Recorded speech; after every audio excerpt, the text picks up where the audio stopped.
ọmọdé ni ẹ wà láì níbi táwa wà tó bá ń gbọ́ ó kéré sí nọ́mbà mi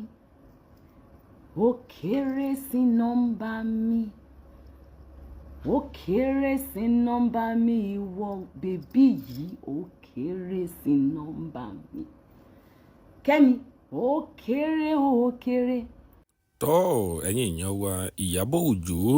ó di sọ̀rọ̀ nínú fídíò yìí ó fi ara balẹ̀ ó sọ̀rọ̀ ó rìpláì Kẹ́mi Olúnlọ́yọ̀ àti arábìnrin tí a ń pè ní Lizzy Anjorin àwọn méjèèjì ni ó bá fà nínú fídíò yìí ẹ fi ara balẹ̀ kí ẹ wo fídíò yìí dáadáa láti bẹ̀rẹ̀ títí dé òpin. Kẹ́mkẹ́m ó kéré ó bíntí ó wẹ́ òbílò ó máa kéku ni èmi báyìí mo máa fi yín báyìí wá ń bí wá fún mi gold bag kan èmi máa fi yín jayé máa fi orí pé mi ló filter bí mo ṣe rí mo jáde fún ẹ̀tọ́ ni mi wọ black bonnet pẹ̀lú torí ọ̀rẹ́ ò tí gba black bonnet ọ̀rọ̀ ẹ kò tí gba black bonnet alẹ́ tí ẹ máa pọ̀ gidi gan kò yẹ èmi máa fi yín mu gold bag tó tutù ni sórí bí gold bag sórí bó ṣe ṣẹ̀wọ̀n máa fi yín mu gold bag máa fi yín pàṣáyò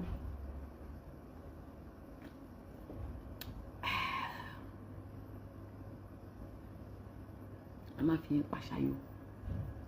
ní tó fi kàn sí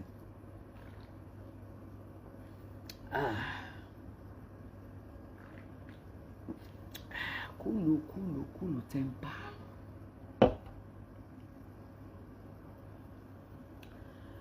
Sórí mo ṣe ra wà yìí Kẹ́mi ní ọjọ́ tí bá tún jáde fún ẹ máa yẹ yàkàyàkà máa ṣí ẹ ṣàbàṣàbà ọmọ pé òkè ń pẹ́ ké òun pẹ́ ké òdẹ̀ pẹ́ tọrọ owó nǹkan méjì yẹn òun pẹ́ ṣe lọ́jọ́ tèmi Ìyábọ̀ ọmọ kí n máa ń dárúkọ ìyá mi fún yín kéwéké lè bá mọ̀ pé mi ràn ìyá yín iṣẹ́ kò yẹ yín ó tún máa mú gíláàsì wá wọ́gùn sọmọ rẹ̀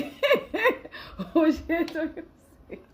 ṣe àdé wọ́n tún fún mi gíláàsì wọ́n ní ibi sínú gíláàsì kẹ́lẹ́ bá rí lórí báyìí ọmọ àìlè lọ́mọ yìí ó ṣe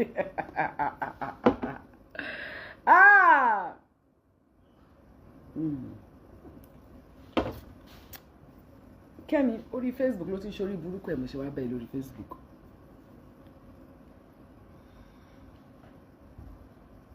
Ọjọ́ tí eléyìí mo kọ̀ wá já ẹni tí díẹ̀ ni àìpé mo rán sọ̀rọ̀ mi ì tí ì dé mo ń bọ̀ lọ́nà ni. Sórí tọmọ mi tó fi sẹ́nu yẹn mi ò tí ì dé èmi mọ̀ pé o mọ̀ nǹkan tó ń ṣe o mọ̀ pé kọ́sẹ́ ẹ mọ̀ pé tẹ bá ń wá fún mi ẹ kéré kò yí ẹ sìtìn ẹbí ń tí ẹbí lò tó ẹ lè ṣe máa ń fi tọmọ mi sí wà ní pé kejì ẹ yẹn ó máa ń fún ọmọ mi lórúkọ ni ó máa ń fún wa lórúkọ kò lè jáde síta kó dárúkọ wa. àìpé torí ẹ̀yẹn ọ̀rọ̀ wa yẹn dẹ̀ ìyẹn wà ń kọ́ tìǹtì àjọ ń pò ń kọ́ tì mí gbogbo ẹnu tó máa wá ń dán lórí social media bó bá dé kọ́ọ̀tì nǹkan míì ló ń sọ sọ́rọ̀ wa ti wà ń kọ́ọ̀tì ẹ jẹ́ n fìyẹn lẹ̀ síbẹ̀ ó dà pé next court case náà ṣé ọ̀n di 18 kan ni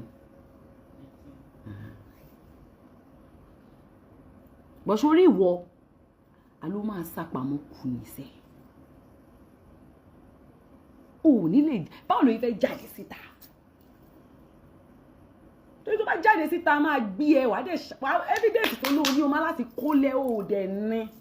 ẹnu ló níbi ìtajàkara kò dẹ̀ jáde kò ké kò dẹ̀ jáde kò dẹ̀ tọrọ owó kò ló ní PTSD kò ní brain ẹ ti fẹ́ blow kò ní wọ journalist kan ò ṣe journalist mọ́ tó ti fẹ́ bẹ̀rẹ̀ journalist ó fẹ́ sọ lórí burúkú ni ẹ kí irú ọmọ ló fẹ́ máa advice èmi.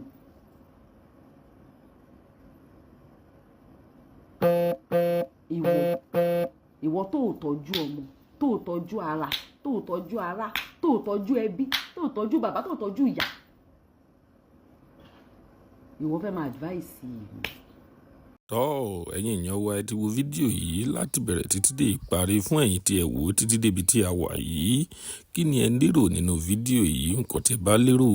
ẹ jọ̀wọ́ ẹ tẹ̀ sí comment section. Ìjẹ́ ó dàbí Ìyábọ̀ Òjó bí ó ṣe fi ara balẹ̀ tó bú Kẹ́mi Olúnlọ́yọ̀ àti LIZZY ANJORIN. Nǹkan tí ẹ bá lérò ẹ tẹ̀ sí comment section ká lè fọ̀rọ̀ jómitóró ọ̀rọ̀ lórí rẹ̀. Ó yá,